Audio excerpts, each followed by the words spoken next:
Jemimah Rodrigues 2025 October 31 world cup సెమీఫైనల్లో 7 సార్లు champions అయిన ఆస్ట్రేలియా టీంపై అద్భుతంగా పోరాడి సెంచరీ చేసింది. 134 బంతుల్లోనే 127 రన్స్ చేసి ఇండియా గెలవడానికి కీలకమైంది. ప్రపంచ క్రికెట్ చరిత్రలోనే నాకౌట్ స్టేజ్లో 300 పరుగులను ఛేదించడం ఇదే మొదటిసారి. మెన్ అండ్ ఉమెన్ క్రికెట్ చరిత్రలోనే మొదటిసారి. జెమిమా మాత్రమే కాదు కానీ టీంలో ఉన్న అందరూ బాగా ఆడారు. ఓడిపోయే పరిస్థితిలో ఉన్నప్పుడు జెమిమా అద్భుతంగా ఆడి సెంచరీ సాధించింది. టీమిండియాను గెలిపించి మ్యాన్ ఆఫ్ ది మ్యాచ్గా నిలిచింది. ఆ తర్వాత జరిగిన ఫైనల్లో కూడా టీమిండియా బాగా ఆడి వరల్డ్ కప్ను సాధించింది. జెమిమా పూర్తి పేరు జెమిమా జెసికా రోడ్రిగ్స్. జెమిమా 2000 సెప్టెంబర్ 5న బొంబాయిలో పుట్టింది. వీరిది క్రైస్తవ కుటుంబం. చిన్నప్పటి నుండి చురుగ్గా ఆటలాడుతూ ఉండేది. మహారాష్ట్ర హాకీ జట్టు తరపున అండర్ 17 ఆడింది. 13 సంవత్సరాలకే అండర్ 19 మహారాష్ట్ర హాకీ జట్టులో సెలెక్ట్ అవ్వి అండర్ 19 ఆడింది. అంటే Jemimah national level hockey player. కొంతకాలం వరకు క్రికెట్, హాకీ రెండింటినీ ఆడింది. ఆ తర్వాత క్రికెట్ని మాత్రమే తన ప్రొఫెషన్గా ఎంచుకుంది. ఎప్పుడైనా అవసరం వస్తే అప్పుడు హాకీ కూడా ఆడతానంది. ఒక ఇంటర్వ్యూలో నువ్వు గిటార్ ఎప్పుడు నేర్చుకున్నావని అడిగితే, మా చర్చ్కోయర్ టీంలో గిటార్ ప్లే చేయడానికి ఎవరూ లేరు, అప్పుడు నేను చర్చిలో వాయించడానికి గిటార్ నేర్చుకున్నాను అని చెప్పింది. తన 10th క్లాస్ ఎగ్జామ్స్కి ముందే ఒక క్రికెట్ టోర్నమెంట్లో సెలెక్ట్ అవ్వింది. ఆ టోర్నమెంట్లో బాగా ఆడితే ఇండియన్ నేషనల్ టీంకి సెలెక్ట్ అవుతుంది. 10th పరీక్షల క్రికెట్ కెరియరా అనే అయోమయంలో పడింది. అప్పుడు ఆమె తల్లిదండ్రులు, ఇప్పుడు నీకేం చేయాలి అనిపిస్తే అదే చెయ్యి, నీకు క్రికెట్ ఆడాలి అనిపిస్తే క్రికెట్ ఆడు, చదువుకోవాలి అనిపిస్తే చదువుకో. కానీ కొన్ని సంవత్సరాల తర్వాత మేము చెప్పిందే వినాలి అని జెమిమాకి చెప్పారు. తనని భయపెట్టాలి అని కాదు కానీ ఎటువంటి చెడు నిర్ణయాలు తీసుకోకుండా దేవునిలో స్థిరంగా ఉండాలి అని అలా చెప్పారు. ఆ టోర్నమెంట్లో అద్భుతంగా ఆడి ఇండియన్ నేషనల్ టీంకి సెలెక్ట్ అవ్వింది. అంతేకాకుండా తన 10th పరీక్షల్లో 85% మార్కులు సంపాదించింది. 2018 నుంచి భారతదేశం తరపున ఆడుతుంది. Big Bash League, Caribbean League, Women's Premier League వంటి ఎన్నో లీగ్స్లో చాలా బాగా ఆడుతుంది. టీమిండియాను కూడా చాలాసార్లు గెలిపించింది. తన ప్రతిభతోనూ సోషల్ మీడియాలో యాక్టివ్గా ఉండటంతో చాలామంది అభిమానులను సంపాదించుకుంది.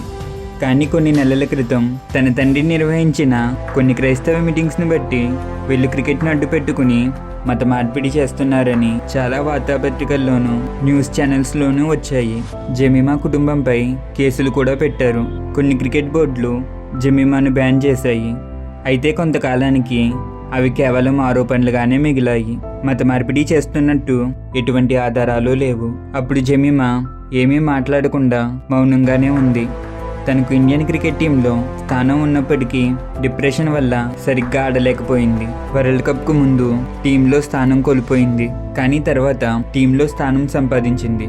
2 మ్యాచ్ల్లో బాగా ఆడలేదని తర్వాత మ్యాచ్ల్లో జెమిమాని డ్రాప్ చేశారు. జెమిమా ఎంత బాగా ఆడినా ఫామ్లో ఉన్నప్పటికీ 2022 వరల్డ్ కప్కు జెమిమాను సెలెక్ట్ చేయకపోవడంతో డిప్రెషన్లోకి వెళ్ళింది.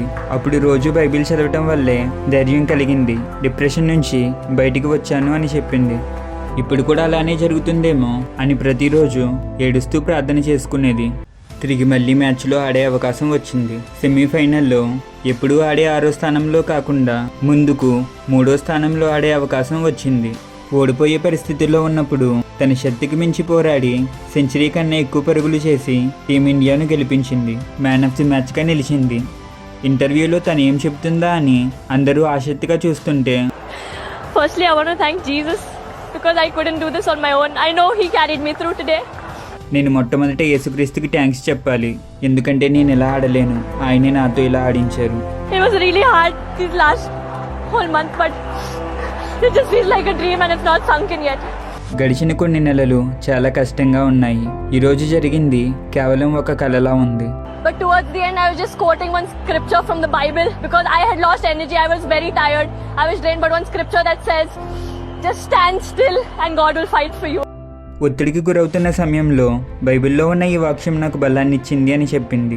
నిర్గమకాండం 14 యెహోవా మీ పక్షంన యుద్ధము చేయును, మీరు ఊరకయ్యే ఉండవలెనని ప్రజలతో చెప్పాను.